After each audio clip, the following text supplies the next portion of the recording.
¿Qué tal? Les habla Jorge Gestoso. En este programa, la comunicación hoy con otro notable invitado, Atilio Borón, politólogo y sociólogo directamente desde Chapadmalal, Argentina. Atilio Borón, una cálida bienvenida al programa. ¿Qué tal? Muchas gracias, Jorge.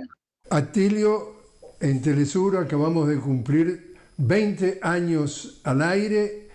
Pregunta cómo tú evalúas la comunicación hoy. Bueno, creo que tiene una importancia excepcional, ¿no es cierto? Siempre la tuvo, ¿no? ¿Verdad? No es un dato nuevo de la política contemporánea. Lo que ocurre es que con el formidable desarrollo de los medios de comunicación y de las así llamadas redes sociales, hoy en día la comunicación política ha pasado a tener una trascendencia y una importancia absolutamente excepcional. Estamos viviendo en sociedades de masas, sociedades en donde estamos además inundados de información, absolutamente inundados, y que en la mayoría de los casos se trata de información falsa o información tergiversada que está siendo utilizada para moldear de alguna manera la cabeza de las personas en nuestra sociedad. Tú has sido un duro crítico de los medios hegemónicos a nivel mundial. Y creo que esos medios, yo la tesis que tengo es que han dejado de hacer periodismo, Jorge, y se han convertido en agentes de propaganda, en el peor sentido del término, propaganda, ¿verdad?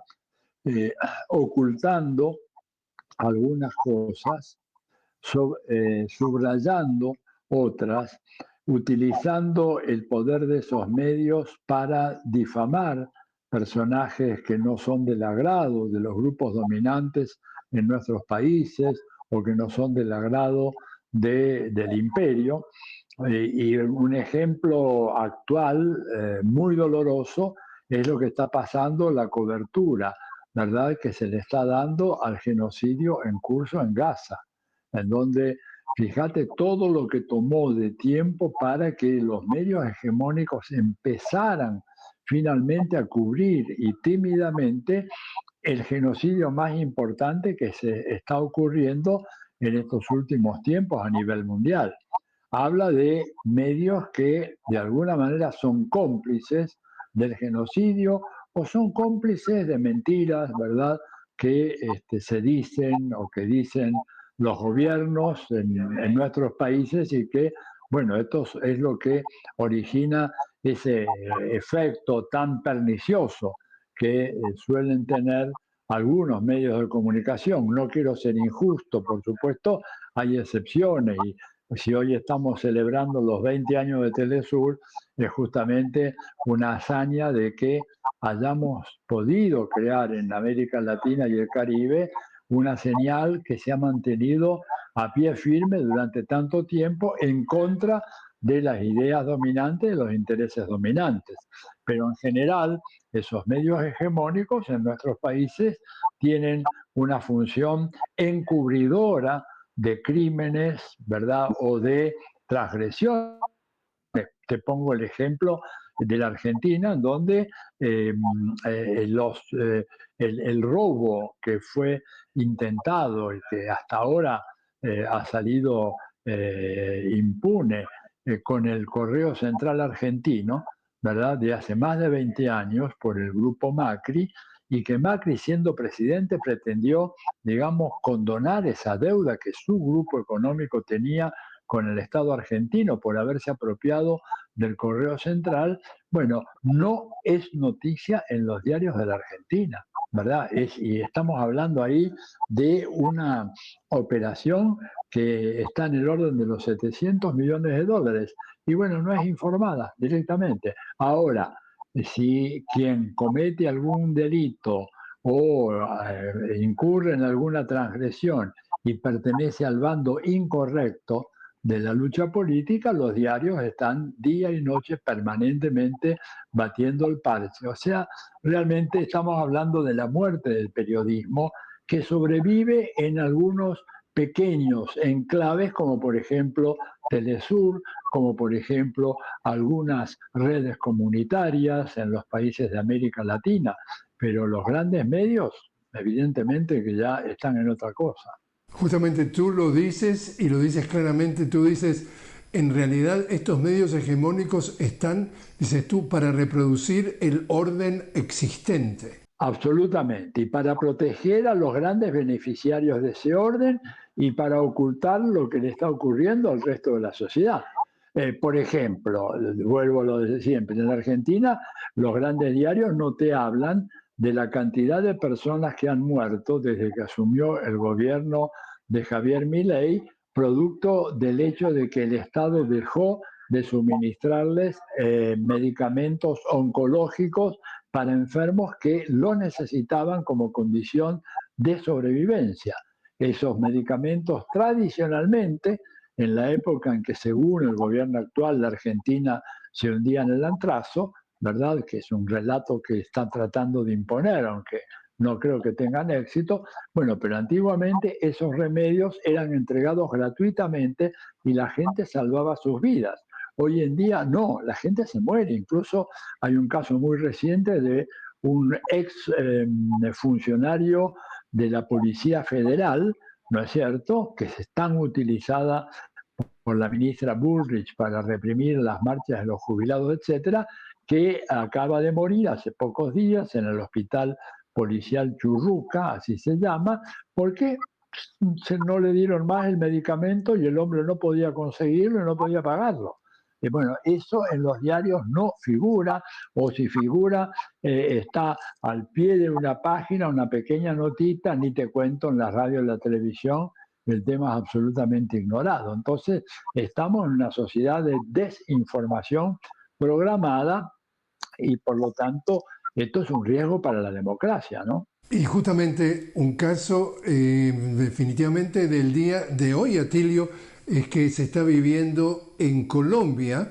Acá estamos hablando que el lunes, es decir, el día de hoy, está previsto que se dé a conocer la sentencia contra el expresidente Álvaro Uribe. Estamos hablando de un señor derechista o ultraderechista que entre muchas acusaciones está que fue el fundador del paramilitarismo y de los falsos positivos, etcétera, etcétera, aunque no esté siendo juzgado por eso, pero digo, es parte de sus antecedentes. Bueno, ante la posibilidad de que se emita una sentencia que no sea favorable, es decir, tú sabes que para la derecha lo único favorable es ganar las elecciones, si no todo es fraude o todo es malo.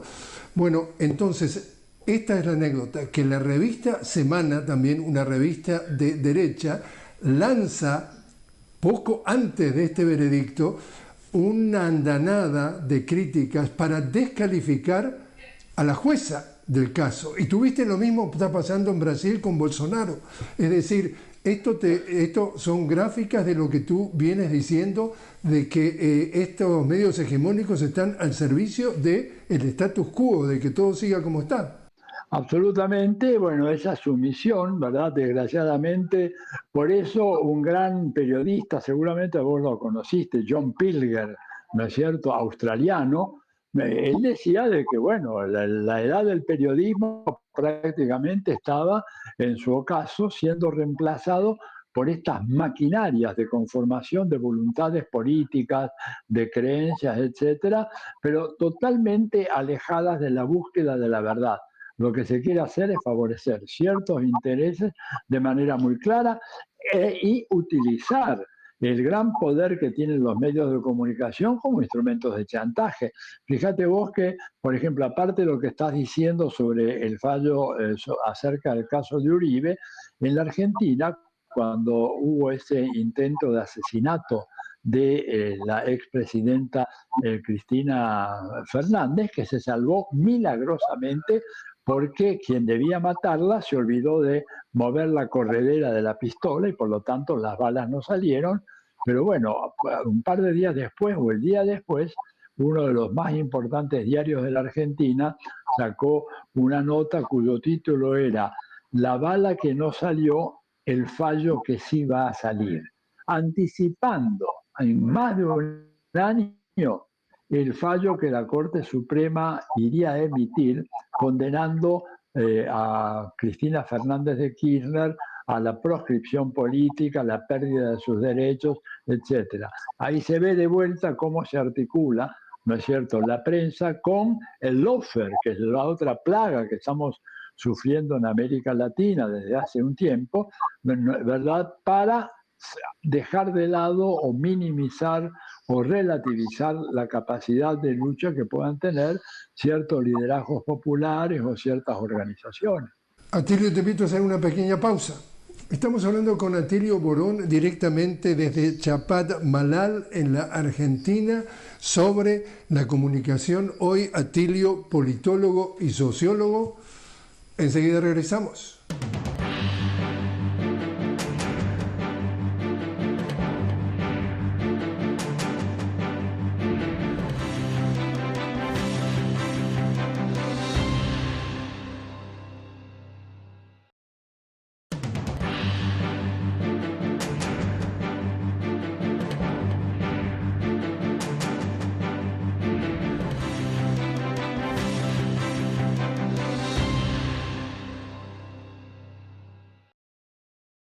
Continuamos hablando con Atilio Borón, politólogo y sociólogo. Estamos hablando sobre la comunicación. Hoy Atilio nos acompaña directamente desde Chapadmalal en la Argentina.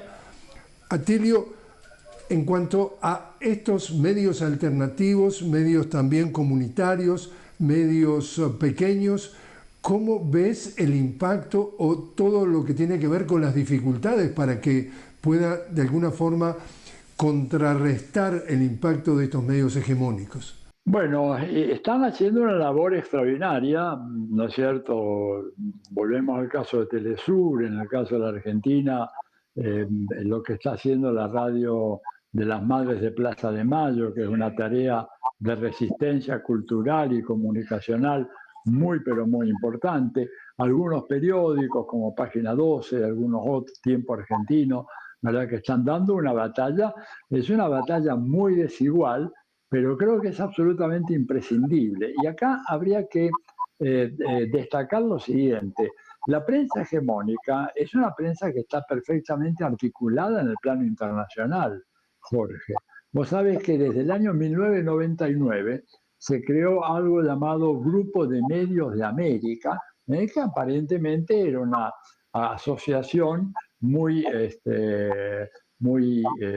inocente o inofensiva en cuanto a sus objetivos, que reúne los diarios tradicionales de la región: el Mercurio en Chile, La Nación en Buenos Aires, el Globo en Brasil, el Comercio de Lima, el Nacional en Venezuela, ¿verdad?, en general, y son 12 periódicos. Es muy interesante lo que dice la página web del Grupo de Diarios de América, porque dice 12 periódicos, 12 países, una sola fuente. Jorge, una sola fuente. Eso es el antiperiodismo, porque lo que el periodismo hace es justamente explorar las múltiples fuentes a partir de las cuales puede llegarse a descubrir la verdad de los hechos. Producto de una sola fuente, que es la que produce la información. Por lo tanto, esa información hace que cuando uno recorre los periódicos latinoamericanos, cosa que yo hago prácticamente a diario, ¿verdad?, por lo menos mirar las portadas, las principales noticias, es realmente notable la coincidencia. El titular siempre es el mismo, los personajes diabólicos siempre son los mismos, los buenos de la película siempre son los buenos, los mismos, las causas nobles son las causas que prohija el imperio y sus representantes. Bueno, pero esa es la gran batalla, y fíjate que es una batalla tan vieja que el propio Simón Bolívar, cuando estaba ya en los inicios de la Guerra de la Independencia y estaba solicitando armas al gobierno de Haití, que ya había logrado su independencia en 1804, le escribe a Pétion, el presidente, que le mande armas, pero por favor también una imprenta. Dicen, mándeme una imprenta que va a ser más útil todavía que los cañones para avanzar la causa de la independencia de nuestros países. O sea, hace más de 200 años. Y San Martín, por ejemplo, en la Argentina, cuando llega a Mendoza como gobernador de Mendoza, funda la Biblioteca Nacional de Mendoza, y cuando llega a Lima, es el fundador de la Biblioteca Nacional de Lima y le hace una donación inicial de más de 500 libros para poner en marcha esa biblioteca. O sea, que ya los padres fundadores de la independencia latinoamericana sabían de la importancia de la comunicación y de los medios. Lo que no podían prever es el fabuloso desarrollo que ha tenido todo eso hoy y que hace que los medios sean medios de modificación de creencias y de conductas con una eficacia realmente extraordinaria, sobre todo en un contexto en donde la política ha venido cayendo en desgracia en muchos países. Desgraciadamente en América Latina estamos viendo una retirada de ciertos sectores sociales, los más pobres, los menos educados de la vida política, lo cual se refleja en altas tasas de abstencionismo, como las que se vienen registrando en diferentes elecciones provinciales en la Argentina en las últimas semanas, ¿no es cierto? Tenemos elecciones en Chile en este año, tenemos elecciones en Honduras este año, tenemos elecciones en Brasil el año próximo, tenemos elecciones en Perú el año próximo, y aquí apelo a Atilio Borón, el politólogo, el sociólogo, para escarbar un poquito más allá, digamos, de la superficie. Acá estamos hablando de una América Latina en donde la experiencia está indicando para muchos analistas que los líderes de, digamos, izquierda o progresistas llegan al gobierno, pero no llegan al poder porque, y tú mejor que nadie lo sabes, América Latina es la región del mundo más desigual según Naciones Unidas. Entonces el tema de esas asimetrías es prácticamente muy difícil vencer lo que en Ecuador decían en esta última elección es una cancha inclinada. Acá, cuando se disputan elecciones, no estamos hablando en un terreno nivelado, una batalla de ideas. Acá parece que es una guerra de capitales. ¿Cómo ves esa realidad, Atilio? Y la veo con mucha preocupación, ¿no es cierto? Porque hay una asimetría, o como dicen en Ecuador, una cancha inclinada en favor de los candidatos del establishment, que tienen, digamos, muchísimos recursos a su disposición, que cuentan con la prensa hegemónica, que no se equivoca nunca, y que siempre apoya a los candidatos que mejor representan los intereses contrarios al bienestar público, al bienestar popular. Creo que va a ser, digamos, una pelea muy, muy dura la que se va a dar en Chile y por supuesto, el año que viene en Brasil. Por suerte, digamos, las agresiones de Donald Trump en contra de Brasil y en contra de Lula, exigiendo de una manera absolutamente irrespetuosa que se ponga fin a la persecución de Jair Bolsonaro. O sea, el hombre evidentemente pasando por encima de las decisiones del Tribunal Supremo de Brasil. Además ha llegado Trump a vetar el ingreso a los Estados Unidos a 8 o 9 miembros y sus familiares del Tribunal Superior Constitucional de Brasil, lo cual es una cosa que yo no sé, yo no la he visto nunca, ese grado de persecución, tratando de favorecer la candidatura de Bolsonaro, o sea, que a Bolsonaro lo declaren libre de culpa y cargo, que pueda competir en las elecciones y que pueda derrotar a Lula. O sea, tenemos un escenario el año que viene muy complicado. En noviembre, este año en Chile, una elección muy importante entre la representante de todo este nuevo movimiento, ¿verdad?, que surgió desde los hechos de octubre en Chile y que se expresó luego en la candidatura de Boric. Ahora tenemos a Janet Jara. Janet Jara es una militante histórica del Partido Comunista que ha triunfado en las elecciones primarias y que va a enfrentarse seguramente a un candidato de la extrema derecha fascista, llamemos las cosas por su nombre. Entonces, Emilio, ante esa perspectiva que enfrenta América Latina con estos medios hegemónicos, ¿cómo ves tú el estado de la democracia y de la libertad de prensa y de lo que es la comunicación hoy? Bueno, hay estudios y investigaciones en los países de la región. O sea, la democracia no ha cumplido con sus promesas. No eran grandes promesas, porque nadie estaba esperando que la democracia restableciera el paraíso a fines del siglo XVIII. Él planteaba que la democracia era un ordenamiento político que tenía como una de sus principales cualidades reducir las desigualdades sociales y económicas. Y lo que vemos, Jorge, es que el contexto de las democracias latinoamericanas ha estado marcado por una profundización de las desigualdades. Y esto no solo en América Latina, mira los Estados Unidos. La crisis de la democracia en Estados Unidos es fenomenal y esto es lo que te explica la aparición de un personaje que en otra época, en otro contexto histórico de los Estados Unidos jamás hubiera podido llegar a ser candidato, no digo presidente, candidato a presidente como Donald Trump. Pero cuando tú miras los datos, por ejemplo, a lo largo de 60 años, Jorge, 60 años, desde 1960 hasta el 2020, el año de la pandemia, resulta que el 50 más pobre de la sociedad estadounidense prácticamente no modificó sino en un 1% su pequeña participación en el ingreso nacional. O sea que el American Dream, el famoso sueño americano de la movilidad social ascendente, está paralizada desde el año 1960. Y entonces esto ha creado un desencanto con la democracia muy fuerte que primero ha pegado en el Partido Demócrata, que era el partido que estaba vinculado a los sindicatos obreros y en general a los sectores más pobres de la sociedad norteamericana, pero en la medida en que ese partido ha desertado de esa función fundamental, evidentemente que ha creado las bases para un corrimiento hacia la derecha populista de Donald Trump, que va a terminar en un total fracaso, lo puedo decir con total seguridad en este momento, ¿verdad? Porque Estados Unidos desde los años de Reagan se ha desindustrializado, ha perdido capacidad competitiva en numerosos campos, en la alta tecnología informática corre por detrás de China, y esto ya lo dijo el presidente Jimmy Carter cuando dejó de ser presidente, ¿verdad? En el año 2019.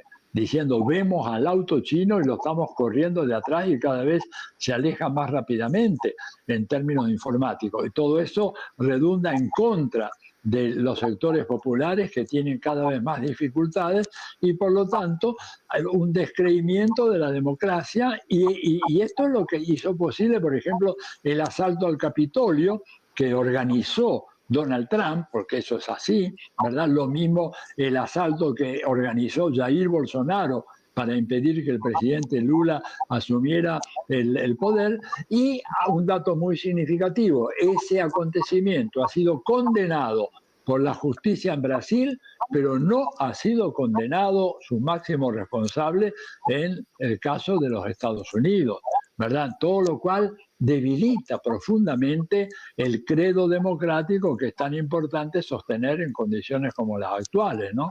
Atilio Borón, muchísimas gracias por haber estado con nosotros. A ti un gran placer, Jorge.